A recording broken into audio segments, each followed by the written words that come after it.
नमस्कार। स्वागत है आपका हमारे YouTube चैनल सोनल कंप्यूटर्स में।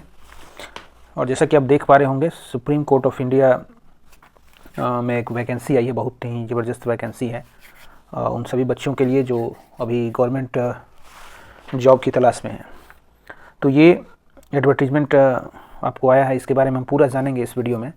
क्या एलिजिबिलिटी है, क्या क्वालिफ़िकेशन आपके पास होनी चाहिए, और उसके बाद क्या सिलेबस है, कैसे आप प्रिपरेशन कर सकेंगे इसका, और भी बहुत सारी बातें इस एडवर्टीजमेंट से रिलेटेड सारी बातें जानेंगे। कैसे ऑनलाइन करेंगे, क्या शुल्क है, क्या उम्र है, मतलब एवरीथिंग इस वीडियो में मैं आपको बताऊंगा। तो वीडियो को अंत तक ज़रूर देखिएगा। और मेरे चैनल को आपने अभी तक सब्सक्राइब अगर नहीं किया है तो काइंडली मेरे चैनल को सब्सक्राइब भी कर लेंगे। चलिए, ऑनलाइन एप्लीकेशन इनवाइट किया जा रहा है। आज के डेट में सारे फॉर्म तो ऑनलाइन ही हैं, और जो भी एलिजिबिलिटी कंडीशंस होंगे आपके, आई मीन कि एज रिक्वायरमेंट हो गया, आपका एजुकेशनल क्वालिफ़िकेशन होगा, वो 8 मार्च 2025 ये कट ऑफ डेट होगा आपको। 8 मार्च 2025 याद रखिएगा, ये कट ऑफ डेट होगा आपको। और अगर वैकेंसी की अगर संख्या देखा जाए तो 241 पदों पर ये वैकेंसी है। 241 पदों पर ये वैकेंसी है सुप्रीम कोर्ट ऑफ इंडिया में। और इस पोस्ट का नाम है जूनियर कोर्ट असिस्टेंट। इस पोस्ट का नाम है जूनियर कोर्ट असिस्टेंट, यानी JCA इसको शॉर्ट में बोल सकते हैं। और ये ग्रुप P का पोस्ट है, नॉन गजेटेड है, मतलब गजेटेड पोस्ट नहीं है जूनियर कोर्ट असिस्टेंट का, लेकिन बहुत ही अच्छा पोस्ट है। उसके बाद आपको अगर बेसिक पे की बात करें तो 35,400 रुपये है। और the approximate gross salary as per existing rate of allowance including HRA comes of ₹72,040 per month.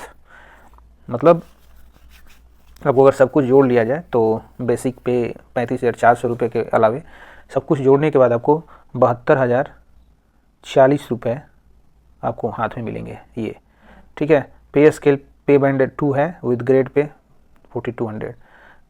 पे बैंड जो होगा आपको वो 2 है, और ग्रेड पे इसमें आपको 4200 यानी 4200 रुपये का ग्रेड पे आपको मिलेगा। देखिए, the number of vacancies is tentative and subject to change, increase और decrease due to administrative reasons. मतलब ये जो 241 पदों के लिए मैं आपको बता रहा हूँ वैकेंसी, ये टाइम टू टाइम बदल सकती है। मतलब ये टेंटेटिव है, यानी कि अनुमानित है, और ये कभी भी घट बढ़ सकती है। जो भी प्रशासनिक सुझाव आएंगे एजेंसी के पास, तो ये पोस्ट घट बढ़ सकते हैं। बात कर लेते हैं हम एजुकेशनल क्वालिफ़िकेशंस के बारे में, यानी एसेंशियल क्वालिफ़िकेशन, क्या आवश्यक आपके पास क्वालिफ़िकेशन होने चाहिए। एजुकेशनल क्वालिफ़िकेशन के साथ साथ टेक्निकल क्वालिफ़िकेशन भी होने चाहिए।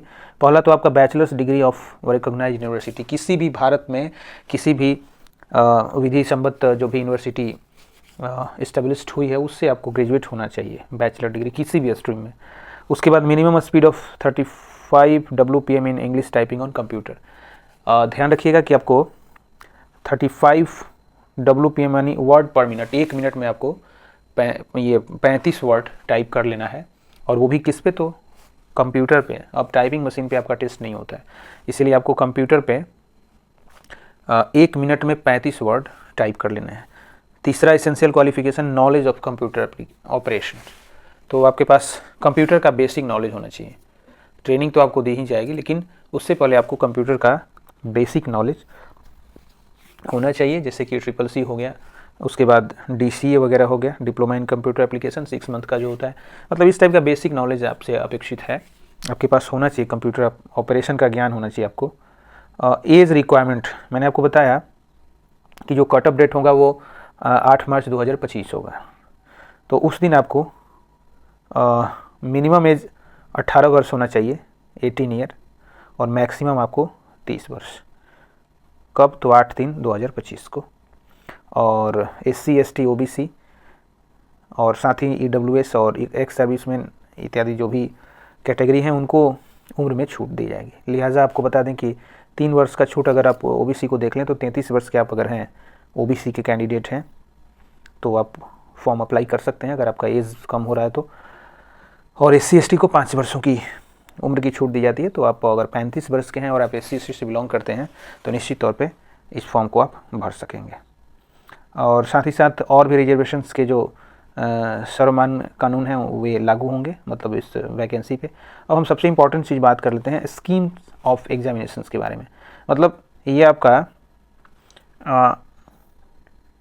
परीक्षा कैसे ली जाएगी। तो आपको बता दें कि objective type question paper with multiple choice answer containing 100 questions consisting of 50 general English question including comprehensions, 25 general aptitude questions and 25 general knowledge questions. आपको जो है 100 नंबर का 100 नंबर का MCQ प्रश्न आएंगे, मल्टीपल चॉइस क्वेश्चन, जिसमें कि आपको 4 या 5 ऑप्शंस होते हैं, उसमें से आपको एक चुनना होता है, जिसमें कि 50 नंबर आपको जनरल इंग्लिश के आएंगे, जिसमें कि कम्प्रीहेंशंस वगैरह भी आपको, कम्प्रीहेंशंस आप हर कोई पढ़ा ही होगा, इंग्लिश में कम्प्रीहेंशंस से प्रश्न भी आएंगे और 50 नंबर का अंग्रेजी का ये पेपर होगा। और 25 नंबर की बात करें तो जनरल एप्टीट्यूड टेस्ट आपका होगा और 25 नंबर का जनरल नॉलेज मतलब जनरल सामान्य ज्ञान की जो प्रतियोगिता होती है। उसके बाद ये प्रश्न ये पार करने के बाद आपको टाइपिंग टेस्ट होगा 35 word PM, mistake allowed up to 3% of total word to be typed. मतलब आप जो भी वर्ड टाइप करेंगे उसका 3% मिस्टेक आपको अलाउ है, यानी अगर आप 100 वर्ड टाइप करते हैं तो उसमें आपका 97% एक्यूरेसी होनी चाहिए। 100 आप अगर वर्ड टाइप करते हैं तो उसमें आपको 3% यानी 100 पे 3 गलती माफ़ है आपको, और 97 सही होना चाहिए। 97% यानी कि एक्यूरेसी आपको होना चाहिए। उसके बाद ये टेस्ट अगर आप पार कर लेते हैं तो डिस्क्रिप्टिव टेस्ट होगा आपको in English language consisting of comprehension, passage, precious writing and essay writing. ठीक है, उसके बाद आपको कम्प्रीहेंशंस होंगे, पैसेज, उसके बाद प्रेसिस होंगे और एसे राइटिंग भी आपको, लेख वगैरह जो है, ये 2 घंटे का डिस्क्रिप्टिव टेस्ट भी होगा। तो ये आप ध्यान रखिएगा, ये एग्ज़ाम का स्वरूप है, इसी के अनुसार आपका जो है सिलेक्शन इसमें होना है JCA वाले पोस्ट में। उसके बाद ये ध्यान देने वाली बात है कि the candidate who qualify in the objective type written test and objective type computer knowledge test will only be called for typing speed test on computer and descriptive test, and those who qualify the said test will be required to appear for an interview before an interview board and qualify the interview by securing minimum qualifying marks। मैंने आपको बताया कि जो candidate पहला जो चरण है objective type MCQ का, उसमें अगर पास आउट हो जाते हैं, साथ ही साथ कंप्यूटर नॉलेज का भी उसमें टेस्ट होगा, तो उनको टाइपिंग स्पीड टेस्ट के लिए बुलाया जाएगा। उसी साथ आपको डिस्क्रिप्टिव टेस्ट का भी टेस्ट उसी समय ले लिया जाएगा। ये सारे टेस्ट भी पास करने के बाद, ये सारे टेस्ट अगर आप पास कर लेते हैं तो उसके बाद आपको एक साक्षात्कार से गुजरना पड़ेगा, यानी इंटरव्यू, जो इंटरव्यू बोर्ड होगा उसको जो है साक्षात्कार भी पास आउट करना होगा। और ये साक्षात्कार आपको 1/3 के अनुपात में होगा, यानी एक पोस्ट के लिए 3 बच्चों को बुलाया जाएगा। अगर मान लीजिए कि एक पोस्ट है तो इसमें 3 बच्चे फाइट करेंगे। ठीक है, 3 बच्चे इसको फाइट करेंगे, एक पोस्ट के लिए 3 कैंडिडेट को बुलाया जाएगा, और जो सूटेबल कैंडिडेट होगा तो वो that will qualify for the JCA post. तो ये ध्यान रखिएगा। उसके बाद आपको ये एग्जामिनेशंस की अगर हम बात करें तो the test will conduct at 128 test centre in 28 states union territory as per annexure 1 को बाद में हम बताएंगे कि कहाँ कहाँ टेस्ट आपको लिए जाएंगे, लेकिन ये पूरे भारत भर में 28 स्टेट्स और यूनियन टेरिटरी जो मिला करके, तो वहाँ पे आपको 128 परीक्षा केंद्र बनाए गए हैं। आप कहीं भी आप नज़दीकी अपने परीक्षा केंद्र पे एग्ज़ाम दे सकते हैं। चलिए हम जान लेते हैं registration of application and payment of fee. तो ये मूल चीज़ है कि कैसे आप ऑनलाइन रजिस्ट्रेशन करेंगे। तो eligible candidate are required to apply online, for which the link will be provided through Supreme Court website www.sci.gov.in। ये आपका लिंक है, मैं डिस्क्रिप्शन बॉक्स में भी आपको प्रोवाइड कर दूंगा। तो www.sci.gov.in इस लिंक पे जा करके आप फॉर्म को अप्लाई कर सकते हैं। The application will be accepted through online registration only, offline नहीं है, तो सिर्फ आपको ऑनलाइन रजिस्ट्रेशन से ही फॉर्म अप्लाई करना है। और लाइकली टू स्टार्ट फ्रॉम 5/2/2025 यानी 5/2/2025 यानी आज ही से, जिस दिन मैं वीडियो बना रहा हूँ 5 फरवरी 2025 से ये रजिस्ट्रेशन स्टार्ट हो चुके हैं। फटाफट बिना देर किए आप जा करके इस लिंक पे, या मैं डिस्क्रिप्शन बॉक्स में आपको जो लिंक बता रहा हूँ उस पे जा करके आप अपने फॉर्म को अप्लाई कर देंगे, लास्ट डे का इंतजार नहीं करेंगे। Candidate will be required to pay non refundable application test fee of ₹1000 for general OBC candidates. मतलब अगर शुल्क की बात करें, फ़ी की बात अगर हम करें तो 1000 रुपये आपको पेड करने होंगे। किनको किनको? तो जनरल, AWS जिसमें आ जाते हैं, और ओबीसी। जनरल और ओबीसी के जो भी मेल फीमेल कैंडिडेट जो भी हों उनको 1000 पे करने होंगे। और अगर SC/ST की बात करें शुल्क की, तो और साथ ही साथ differently abled, freedom fighter candidate, ex serviceman, SC/ST, ये सारे लोगों को मात्र 250 रुपये पेड करने होंगे। उसके बाद fee shall not be accepted in any other form, किसी भी रूप में आपको फॉर्म फ़ी एक्सेप्ट नहीं किया जाएगा। No postal application shall be accepted, डाक द्वारा कोई भी एप्लीकेशन आप अगर भेज देते हैं तो वो स्वीकार नहीं किया जाएगा। और the fee shall be paid online through payment gateway provided by UCO bank. UCO bank का एक ये पोर्टल है, पेमेंट गेटवे जिसको बोलते हैं, उसी पे आप ऑनलाइन पेमेंट कर सकते हैं।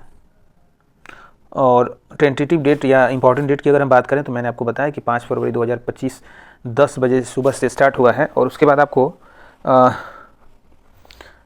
8 मार्च 2025 को 11:55 पे, यानी रात्रि के 12 बजे से ठीक 5 मिनट पहले ये आपका डेट समाप्त हो जाएगा। तो अभी आपको 1 महीने से ज़्यादा का दिन है, आप उसमें आसानी से जा कर के फॉर्म को अप्लाई कर सकते हैं। अंतिम तिथि का इंतज़ार नहीं करेंगे। और मैंने बहुत सारा चीज़ आपको एग्जामिनेशन से रिलेटेड बता ही दिया है। अब हम बात कर लेते हैं कहाँ पे आपका एग्जामिनेशन लिए जाएंगे। तो ये एनेक्सर A है, आप स्क्रीनशॉट मैं चला रहा हूँ, आप स्क्रीन रोक करके आप अपने राज्य के बारे में, जैसे बिहार हो गया, आपका उड़ीसा है, उसके बाद झारखंड है, उसके बाद और अरुणाचल प्रदेश है, असम में भी आपको 3 सेंटर बनाए गए हैं। तो आप जिस ज़िले से हैं, आप मैं स्क्रीन चला रहा हूँ, आप उस स्क्रीन को रोक करके आप जहाँ जहाँ एग्जामिनेशन सेंटर है उसको आप देख सकते हो। उसके बाद वेस्ट बंगाल में भी आपको 5 एग्जामिनेशन सेंटर बनाए गए हैं। दिल्ली NCR में 1 ही सेंटर है। उत्तर प्रदेश में आपको बहुत ज़्यादा सेंटर्स मिल जाएंगे। उत्तराखंड में भी सेंटर बनाए गए हैं। राजस्थान में 2 जगह, ये और भी बहुत सारे राजस्थान में सेंटर्स हैं। हरियाणा में भी है, हिमाचल प्रदेश में भी है, उसके बाद जम्मू एंड कश्मीर में है, पंजाब में भी है, आंध्र प्रदेश में भी है, कर्नाटका में भी सेंटर बनाए गए हैं, तेलंगाना में भी बनाए गए हैं। उसके बाद केरला में भी एग्जामिनेशन सेंटर बनाए गए हैं। और उसके बाद पुडुचेरी में, तमिलनाडु में, गुजरात में, महाराष्ट्र में, छत्तीसगढ़ में, मध्य प्रदेश में, ये सारे 128 सेंटर बनाए गए हैं। आप स्क्रीन को रोक करके आप अपना देख सकते हैं। उम्मीद करता हूँ कि ये जानकारी आपको बहुत अच्छी लगी होगी, और आपसे हम आग्रह करेंगे कि आप इस फॉर्म को अंतिम तिथि का इंतज़ार न करते हुए अभी जा करके इसको अप्लाई कर दें। और हमारी कामना है कि आप जो भी फॉर्म को भर रहे हैं वो इस एग्जामिनेशन में सफल हों और एज ए JCO अपना कैरियर बनाएं। नमस्कार।